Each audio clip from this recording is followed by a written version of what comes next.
जिस उपदेश से राम जी को राजकुमार भगवान राम बने, वो उपदेश आप सुन रहे हैं। कितना ऊंचा ग्रंथ है, इसको वाल्मीकि रामायण भी बोलते, योग वशिष्ठ महारामायण भी बोलते। राम तीर्थ ने इसी का बार बार अध्ययन किया था। ये आप भी शांत हो जाएंगे परमात्मा में, और दूसरों को भी शांति देने की क्षमता देने वाला ये सदग्रंथ है। इसको वेदांत का सिद्धांत ग्रंथ बोलते हैं। दूसरे होते प्रक्रिया ग्रंथ। ये करके फिर कब वो आचार्य बनो तब समझो, ये तो थोड़ा पढ़ो और फिर वही सिद्धांत की बात। तो बार बार योग वशिष्ठ महारामायण विचारने योग।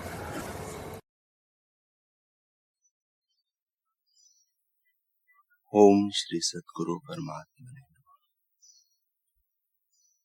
श्री वशिष्ठ जी बोले, हे रामचंद्र जी, तुम मेरे वचनों के अधिकारी हो, मूर्ख मेरे वचनों के अधिकारी नहीं। क्योंकि जब तप वैराग्य विचार संतोष आदि जिज्ञासु के शुभ गुण जो शास्त्रों और संत जनों ने कहे हैं, उनसे तुम संपन्न हो, और जितने गुरु के गुण शास्त्र में वर्णन किए गए हैं सो सब मुझ में है। जैसे रत्न से समुद्र संपन्न है, वैसे ही गुणों से संपन्न मैं हूँ। इससे तुम मेरे वचनों को रजो और तमो आदि गुणों को त्याग कर शुद्ध सात्विकवान होकर सुनो। हे रामचंद्र जी, यह संसार रूप सर्प अज्ञानियों के हृदय में दृढ़ हो गया है। वह योग रूपी गारूड़ी मंत्र करके नष्ट हो जाता है, अन्यथा नष्ट नहीं होता। सर्प के विष से एक जन्म में मरता है और संसरण रूपी विष से अनेक जन्म पाकर मरता चला जाता है, कदाचित शांतिमान नहीं होता। हे रामचंद्र जी, जिस पुरुष ने सत्संग और सत्शास्त्र के वचन द्वारा आत्मपद को पाया है, वह आनंदित हुआ है और उसको भीतर बाहर सब जगत आनंद रूप भासता है। वह सब क्रिया करने में उसे आनंद विलास है। जिसने सत्संग और सत्शास्त्रों का विचार त्यागा है और संसार के सम्मुख है, उसको अनर्थ रूप संसार दुख देता है। कोई सर्प के दंश से दुखी होते हैं, कोई शस्त्र से घायल होते हैं, कितने अग्नि में पड़े कि नहीं जलते हैं, कितने रस्सी के साथ बंधे होते हैं और कितने अंधकूप में गिर के कष्ट पाते हैं। हे रामचंद्र जी, जिन पुरुषों ने सत्संग और सत्शास्त्रों द्वारा आत्मपद को नहीं पाया, उनको नरक रूपी अग्नि में जलना, चक्की में पीसा जाना, पाषाण की वर्षा से चूर्ण होना, कोल्हू में पेरा जाना आदि और शस्त्र से काटा जाना इत्यादि जो बड़े बड़े कष्ट है प्राप्त होंगे। हे रामचंद्र जी, ऐसा दुख कोई नहीं जो इस जीव को प्राप्त नहीं होता। आत्मा के प्रमाद से ही सब दुख होते। श्री योग वशिष्ठ महारामायण स्थिति प्रकरण सर्ग 22। श्री वशिष्ठ जी बोले, हे रामचंद्र जी, जब जीव को संतों के संग और सत्शास्त्रों के विचार से विचार उपजता है, तब दूसरी ओर से वृत्ति निवृत्त हो जाती है और संसार का मनन भी निवृत्त हो जाता है। तब विवेक रूपी बुद्धि उदय होती है और संसार में त्याग बुद्धि होती है, तथा दृष्टा आत्मा में अंगीकार बुद्धि होती है। दृष्टा पुरुष प्रकट होता है और दृश्य अदृश्यता को प्राप्त होता है, अर्थात दृष्टा के लक्ष्य से दृश्य को असत रूप जानता है। जब पुरुष ज्ञातज्ञेय होता है, तब परम तत्व में जागता है और संसार की ओर से घन सुषुप्ति मृतक की नाई हो जाता है और संसार की ओर से वैराग्य, भोगों में अभोग और रस में नीरस बुद्धि उपजती है। जब ऐसी बुद्धि होती है, तब मन अपनी सत्ता को त्याग कर आत्मरूप होता है। जैसे बर्फ का पुतला सूर्य के तेज से जल रूप हो जाता है, तैसे ही जब मन में संसार की सत्यता होती है तब उस फुरने से जड़ हो जाता है। जब विवेक रूपी सूर्य उदय होता है तब मन गल के आत्मरूप हो जाता है। जैसे जब तक मरुस्थल में धूप होती है तब तक वहां से मृगतृष्णा की नदी नष्ट नहीं होती, और जब वर्षा होती है तब नष्ट हो जाती है। तैसे ही जब तक संसार की सत्यता होती है तब तक मन नष्ट नहीं होता, और जब ज्ञान की वर्षा होती है तब दृश्य सहित मन भी नष्ट हो जाता है। हे रामचंद्र जी, संसार रूपी वासना के जाल में जीव रूपी पक्षी फंसे हैं।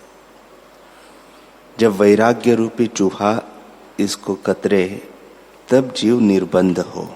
जैसे मलिन जल निर्मल होता है तैसे ही वैराग्य के वश से जीव का स्वभाव निर्मल हो जाता है। जब जीव निराग निरुपाधि के संग और राग द्वेष और मोह से रहित होता है तब जैसे पिंजरे से टूटे पक्षी निर्बंध होता है तैसे ही जीव निर्बंध हो जाता है। संदेह दुर्मति उसकी शांत हो जाती है।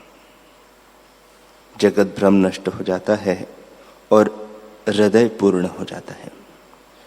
जैसे पूर्णमासिका का चंद्रमा शोभता है तैसे ही ज्ञानवान शोभता है। सबसे उत्तम सौंदर्यता को प्राप्त होता है और उसका उदय अस्त राग द्वेष नष्ट हो जाता है। सर्व समता भाव बरतता है और न्यूनता और विशेषता भाव नष्ट हो जाता है। जैसे पवन से रहित सोम समुद्र अचल होता है तैसे ही असंग पुरुष मूक जड़ अंध कर्म की वासना से रहित अचल हो जाता है और वह सब चेतन प्रकाश देखता है। उसकी बुद्धि विवेक से प्रफुल्लित हो जाती है। जैसे सूर्य के उदय हुए सूर्यमुखी कमल प्रफुल्लित हो जाते हैं तैसे वह पुरुष पूर्णिमा के चंद्रमावत दैवी गुणों से शोभता है। बहुत कहने से क्या है, ज्ञात ज्ञेय पुरुष आकाशवत हो जाता है। वह न उदय होता है न अस्त होता है। विचार करके जिसने आत्म तत्व को जाना है वह उस पद को प्राप्त होता है जहाँ ब्रह्मा विष्णु और रुद्र स्थित है और सब ही उस पर प्रसन्न होते हैं। प्रकट आकार उसका भासता है पर हृदय अहंकार से रहित है और विकल्प के समूह उसको खींच नहीं सकते। जैसे जल के अभाव जानने वाले को मृग तृष्णा की नदी नहीं खींच सकती। हे रामचंद्र जी, आविर्भाव और तिरोभाव रूप जो संसार है उसको रमणीय रूप जान के ज्ञानवान खेद नहीं पाता। देह के नाश में वह अपना नाश नहीं मानता और उपजने में उपजना नहीं मानता। जैसे घट उपजे से आकाश नहीं उपजता क्योंकि आगे सिद्ध है, और घट के अभाव से आकाश का अभाव नहीं होता। तैसे ही देह के उपजे से आत्मा नहीं उपजता और देह के नष्ट हुए नष्ट नहीं होता। जब ऐसा विवेक उदय होता है तब वासना जाल नष्ट हो जाता है और कोई भ्रम नहीं रहता। जैसे मृग तृष्णा की नदी का ज्ञान से अभाव हो जाता है, जब तक जीव को यह विचार नहीं उपजता कि मैं कौन हूं और जगत क्या है, तब तक संसार रूपी अंधकार रहता है। जो पुरुष ऐसे जानता है कि संसार भ्रम मिथ्या उदय हुआ है और परम आपदा का कारण है, देह अनात्म रूप है, आत्मा से यह जगत भिन्न नहीं और सब आत्मसत्ता करके स्थित है, वही पदार्थ देखता है। सब चैतन्य सत्ता है। मैं अनंत चिदाकाश हूं और देश काल वस्तु के परिच्छेद से रहित हूं और आधि व्याधि भय उद्वेग जरा मरण जन्म आदि संयुक्त मैं नहीं। ऐसे जो देखता है वही यथार्थ देखता है। बाल के अग्र का लक्ष्य भाग करिए और फिर एक भाग के कोटि भाग करिए, ऐसा सूक्ष्म सर्वव्यापी है। ऐसे जो देखता है वही यथार्थ देखता है। मैं सर्वशक्तिमान अनंत आत्मा हूं, सर्व पदार्थों में स्थित और अद्वैत चिदादित्य हो। ऐसे जो देखता है वही यथार्थ देखता है।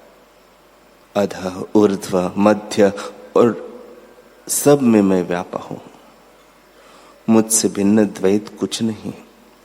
ऐसे जो देखता है वही यथार्थ देखता है। जैसे तागे में माला के दाने पिरोए होते हैं, तैसे ही सब मुझ में पिराए हैं। ऐसे जो देखता है वही यथार्थ देखता है। न मैं हूं न यह जगत है, केवल ब्रह्म सत्ता स्थित है। सत असत के मध्य में जो एक देव प्रकाशक है और त्रिलोकी में जो एक है, वही मैं एक अविनाशी पुरुष हूं। जैसे समुद्र में तरंग फुरते हैं और लीन हो जाते हैं, तैसे ही मेरे में जगत फुरते हैं और लीन होते हैं। अथवा प्रथम अहम है, तब दृश्य जगत होता है। सो न मैं हूं न जगत है, केवल एक आत्मसत्ता है। अहम और मम उसमें कोई नहीं। ऐसे जो देखता है सो यथार्थ देखता है। दृश्य से रहित में चैतन्य रूप भाव अपार हूं और मैं ही जगत काल को पूर्ण कर रहा हूं। जो पुरुष ज्ञानवान है वे सुख दुख और भाव अभाव में चलायमान नहीं होते। वे केवल ब्रह्मरूप में स्थित है और जगत के भाव अभाव से रहित अनाभाव सन्मात्र रूप है। जो हेयोपादेय बुद्धि से रहित आकाशवत सर्वात्म भाव में स्थित हुआ है, उसको जगत का कोई पदार्थ अपने वश नहीं कर सकता। वह महात्मा पुरुष परमेश्वर तम प्रकाश से रहित सब कल्पनाओं से मुक्त सम और स्वच्छ रूप है और उदय अस्त से रहित सम वृक्ष है। जो ऐसी परमबोध अनंत सत्ता में स्थित है, उसको मेरा नमस्कार है।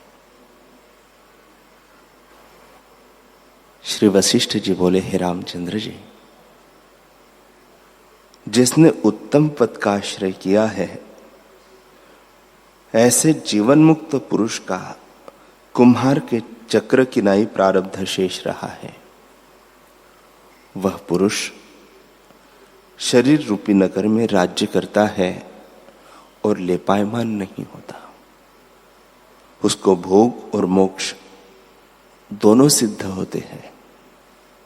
जैसे इंद्र का वन सुखरूप है, तैसे ही उसका शरीर रूपी नगर सुखरूप होता है। शरीर के सुख से वह सुखी नहीं होता और दुख से दुखी नहीं होता। अपने स्वरूप में स्थित हो रहता है। राम जी ने पूछा, हे भगवान, शरीर रूपी नगर कैसा है? उसमें रह के योगीराज क्या करता है और सुख कैसे भोगता है? श्री वशिष्ठ जी बोले, हे रामचंद्र जी, ज्ञानी का शरीर रूपी नगर रमणीय होता है और सर्वगुण संयुक्त ज्ञानवानों को अनंत आनंद विलास दिखता है। जैसे सूर्य प्रकाश को उदय करता है, उस शरीर रूपी नगर में गांठें ईंटें हैं, रुधिर और मांस गारा है, अस्थि थंब है, किवाड़ पट है, रोम वनस्पति है, उदर खाई है, छाती चाक है, नवद्वार है और उनमें नेत्र झरोखे हैं। उन द्वारों से त्रिलोकी का प्रकाश होता है। हाथ गली है जिनसे लेता देता है, मुख बड़ी कंदरा है, ग्रीवा और शीश बड़े मंदिर है और रेखा माला है जो भिन्न भिन्न लगी हुई है। नाड़ी विभाग करने के स्थान है और प्राणवायु आदि से नाड़ी में जीव विचरते हैं। चिंतामणि रूप आत्मा में श्रेष्ठ बुद्धि रूपी स्त्री रहती है, जिसने इंद्रिय रूपी वानर बांध रखे हैं और जिसके हास्य में महासुंदर फूल है। ऐसा शरीर रूपी पुरुष ज्ञानवान को महासुख का निमित्त है और सौभाग्य सुंदर रूप है। उस शरीर के सुख दुख से ज्ञानवान सुखी दुखी नहीं होता। हे राम जी, जो अज्ञानी है उनको शरीर रूपी नगर अनंत दुख का भंडार है, क्योंकि अज्ञान से वे शरीर के नष्ट हुए आपको नष्ट हुआ मानते हैं और ज्ञानवान इसके नाश हुए अपना नाश नहीं मानते। वे जब तक रहते हैं तब तक शब्द, स्पर्श, रूप, रस, गंध इनको ग्रहण करते हैं। वे इष्ट रूप होके भासते हैं और शरीर रूपी नगर में भ्रम से रहित निष्कंटक राज्य करते हैं। वे लोभ से रहित है, इस कारण शत्रु नहीं लेते और उनको अपने स्थान में आने भी नहीं देते। वे शत्रु काम, क्रोध, मान, मोह आदि अज्ञान हैं। उनमें वे आप प्रवेश नहीं करते और अपने देश में उनको आने नहीं देते, सावधान ही रहते हैं। उनके देश उदारता, धीरज, संतोष, वैराग्य, समता, मित्रता, मुदिता और अपेक्षा है। उनमें अज्ञान नहीं प्रवेश करने पाता और आप ध्यान रूपी नगर में रहता है। सत्यता और एकता दोनों स्त्रियों के साथ रखता है और उनसे सदा वह शोभायमान रहता है। जैसे चंद्रमा, चित्रा और विशाखा दोनों स्त्रियों से शोभता है, तैसे ही ज्ञानवान सत्यता और एकता से शोभता है। वह मन रूपी घोड़े पर आरूढ़ होके और विचार रूपी लगाम उसके लगाकर जीव ब्रह्म की एकता रूपी संगम तीर्थ में स्नान करने को जाता है, जिससे सदा आनंदवान रहता है और भोग और मोक्ष दोनों में संपन्न होता है। जैसे इंद्र अपने पुर में शोभता है, तैसे ही ज्ञानवान देह में शोभता है और जैसे घट के फूटे से घटाकाश की कुछ न्यूनता नहीं होती, तैसे ही देश के नाश हुए ज्ञानी की कुछ हानि नहीं होती। वह ज्यों का त्यों ही रहता है। यद्यपि उसके देह होती है तो भी वह उसे स्पर्श नहीं करता। जैसे घट से आकाश स्पर्श नहीं करता और सब क्रिया को करता भोगता है, परंतु किसी में लिप्त नहीं होता, सदा एक रस भगवान आत्मदेव में रहता है। जब वह विमान पर आरूढ़ होके शरीर रूपी नगर में विचरता है, तब मैत्री रूपी नखों से सबको तब मैत्री रूपी नेत्रों से सबको देखता है। मैत्री भाव उसमें सदा रहता है और सत्यता और एकता सदा उसके पास है, उससे शोभता है और सदा आनंदवान विचरता है। वह जीवों को दुख रूपी आरे से कटता देखता है जैसे कोई पहाड़ पर चढ़ के पृथ्वी में लोगों को जलता देखे और आप आनंदवान हो, तैसे ही वह ज्ञानवान जीवों को दुखी देखता है और आप आनंदवान रहता है। तो उसकी दृष्टि में तो सदा अद्वैत रूप है और आत्मानंद की अपेक्षा से अनात्म धर्म को दुखी देखता है। उसके निश्चय में जगत जीव कोई भी नहीं और वह चारों प्रयोजन धर्म, अर्थ, काम, मोक्ष की पूर्णता को प्राप्त होता है। किसी और से उसको न्यूनता नहीं। वह सर्व संपदा संपन्नवान विचरता है। जैसे पूर्णमासिका का चंद्रमा न्यूनता से रहित विराजता है, तैसे ही यद्यपि वह भोगों में एवं भोगों को सेवता देखता है तो भी वे दुखदायक नहीं होते। जैसे कालकूट विष को सदाशिव जी ने पान किया था परंतु उनको वह दुखदायक न हुआ, तैसे ही वह भी समर्थ है। जैसे चोर को जान के जब उसे अपने वशवर्ती किया तब मित्र भाव हो जाता है, तैसे ही भोग उसको दुख नहीं देते।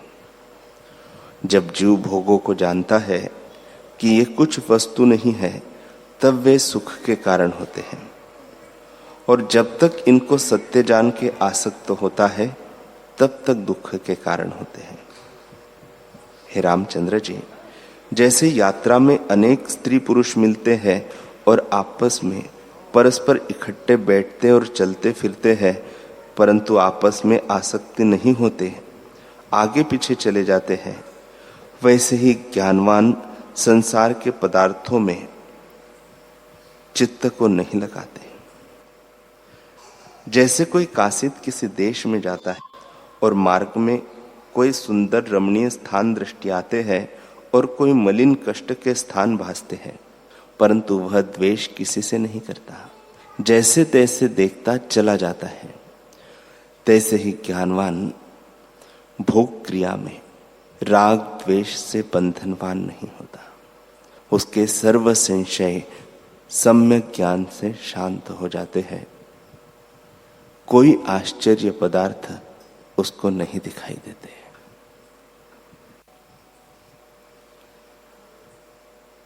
हरि ओम।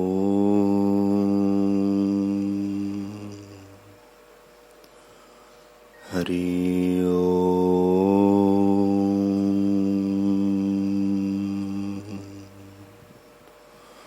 ओम। सहना भवतु सहनौ भुनक्तु सह वीर्यं करवावहै तेजस्विनावधीतमस्तु मा विद्विषावहै। ओम शांति शांति शांति। श्री सद्गुरुदेव भगवान की जय।